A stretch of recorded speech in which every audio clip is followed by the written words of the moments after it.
Honestly, 2-0 down, you would have thought, this game would have been over and done with. We've never been in this position to come back from 2-0 down to win the game at any point in our history. So I think today's performance was a very big indictment. It was a very big indication that this team is kind of growing, that belief of never being out and down. Um, but at the same time, it's like that was a terrible first half performance. It was awful.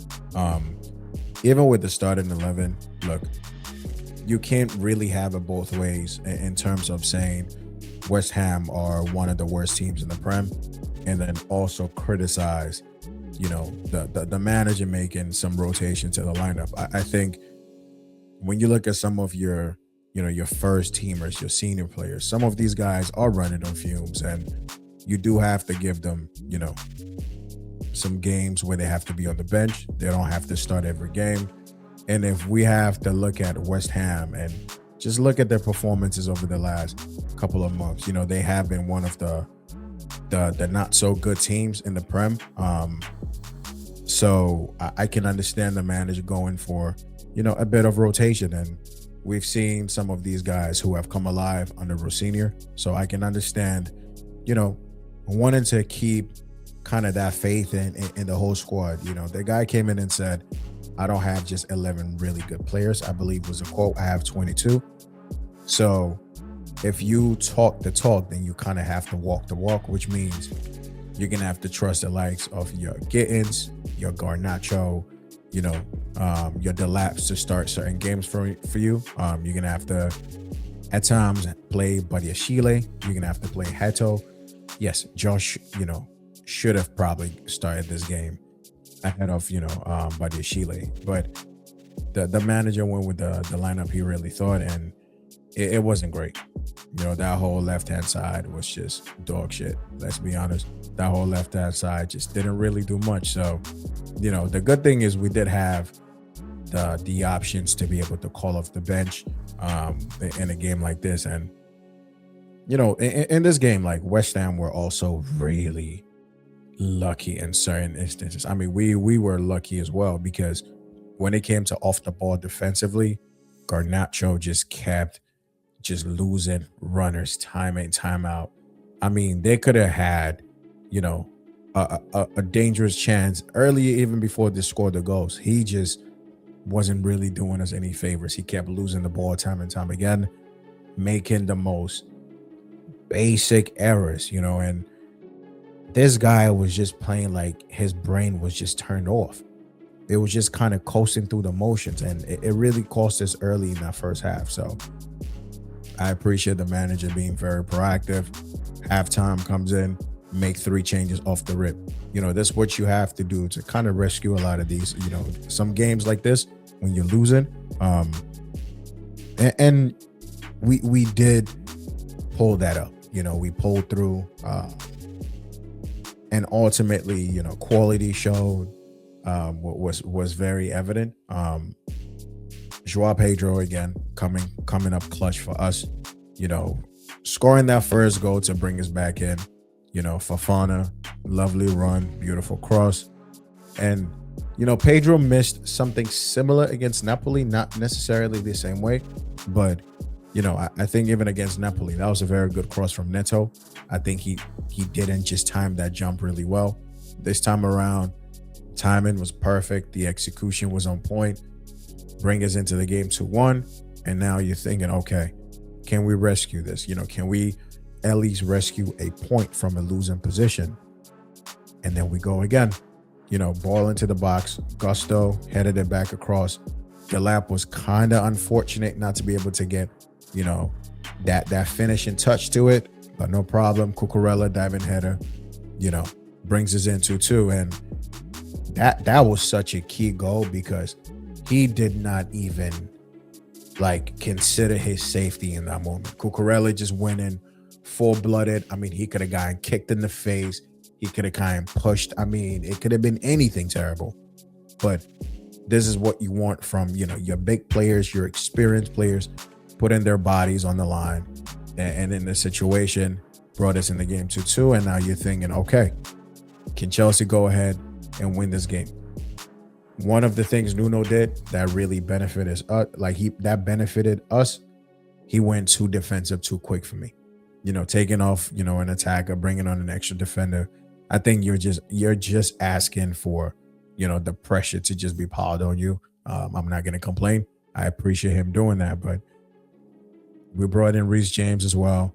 Joao Pedro again, lovely cross into the box, and Enzo Fernandez gets the winner, and the turnaround was complete. But it was just honestly, like the manager himself said, it wasn't about tactics. It just really was about quality getting you through this game, and that's exactly what happened.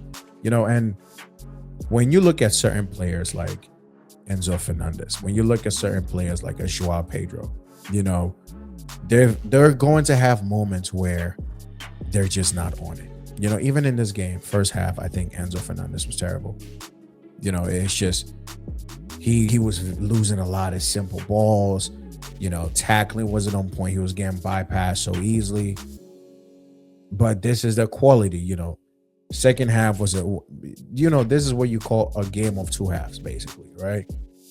Second half, Enzo steps it up, wins us the game, and he's looking a bit more dominant. He's looking a bit more interested in what's going on, and you're gonna have these kind of games where, like I said, your big players are gonna have days off, but it doesn't mean you have to sell them. You look at a player like Fernandez, you're getting a lot of output from him, creativity, goals. You want to let Enzo go, and what do you replace him with? And if we're gonna follow the trend of the signings that are being made, if we're losing the likes of Enzo, who are you really gonna bring in? Would it be another 18-year-old from a different league?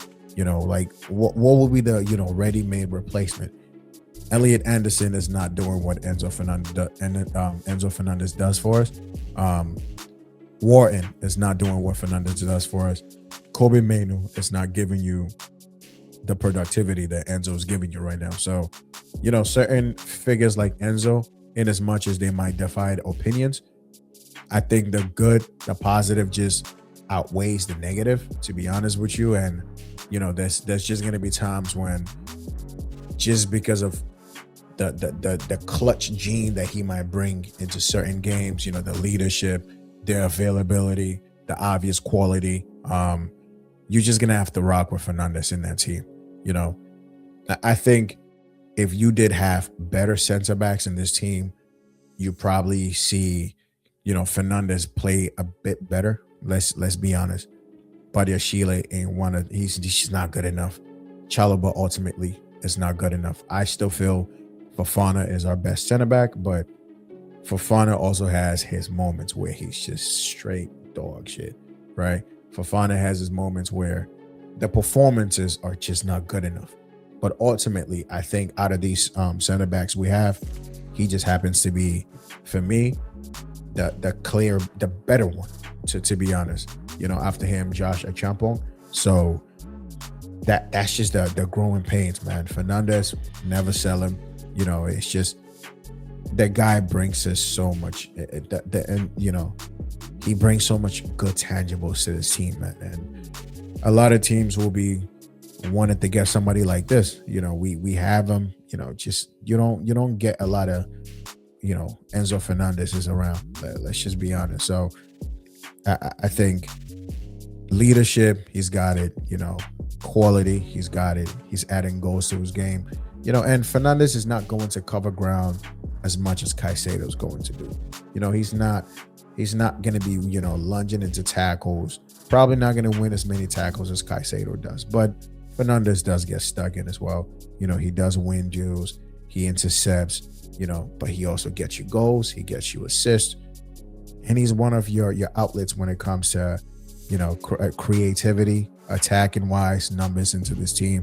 So for me, it's just, you just got to take it with that. But big shout out to Joao Pedro, man. I think this guy, the last couple of weeks has really stepped it up, and I think, when you look at the emphasis of strikers making runs and being played in.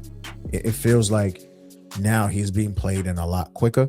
When he makes the run, they're playing it. Even the ball from um, Joao Pedro to Fernandez. He made the run. Caicedo found him immediately. Boom, you get a go. And I feel like maybe that's what's been missing from his game, maybe a little bit early in the season, where he hasn't really had that connection of being played in early enough. You saw what happened in Napoli or in Naples against Napoli, when Palmer just played those two balls in behind, gets in, two goals.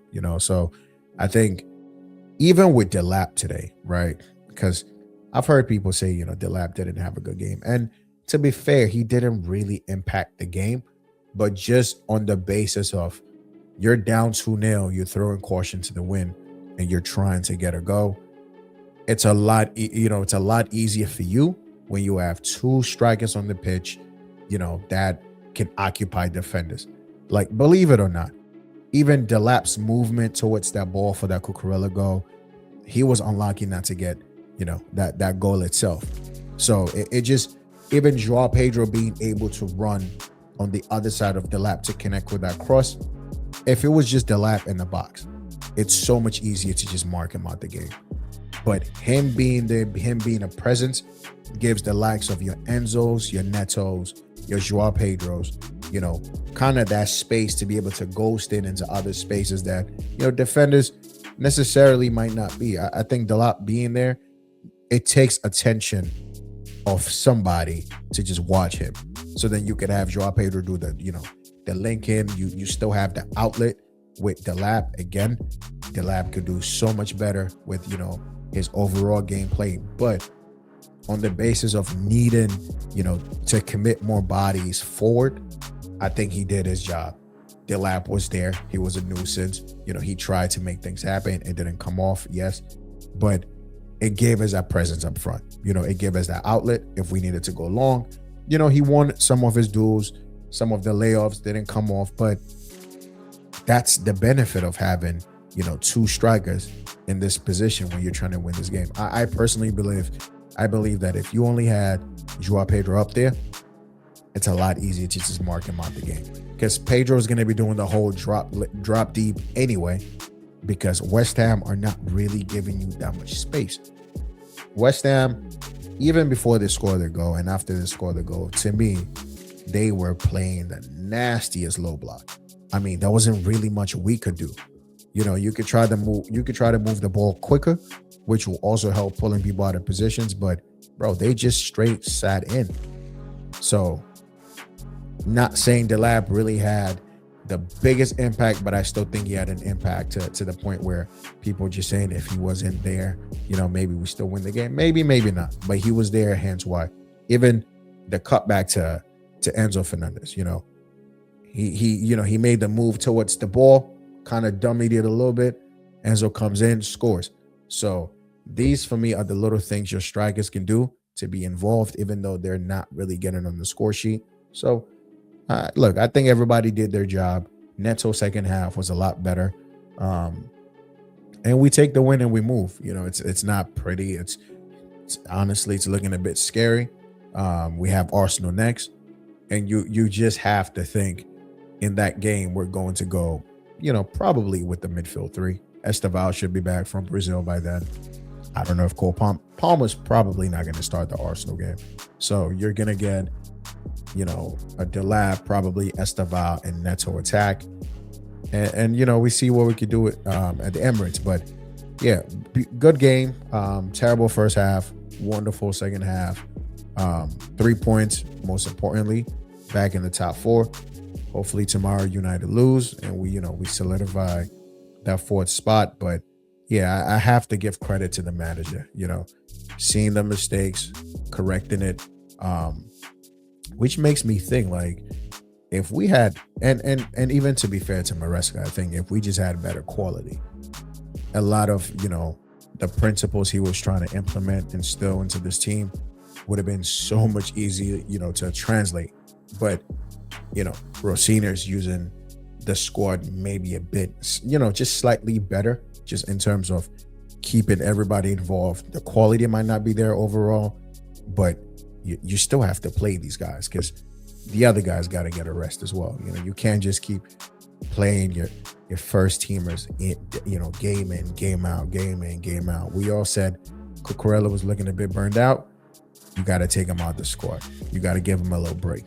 Fofana, one of our most injury-prone players, so you got to take him out the squad. You got to protect him, especially since you got Arsenal coming up. You got to protect him.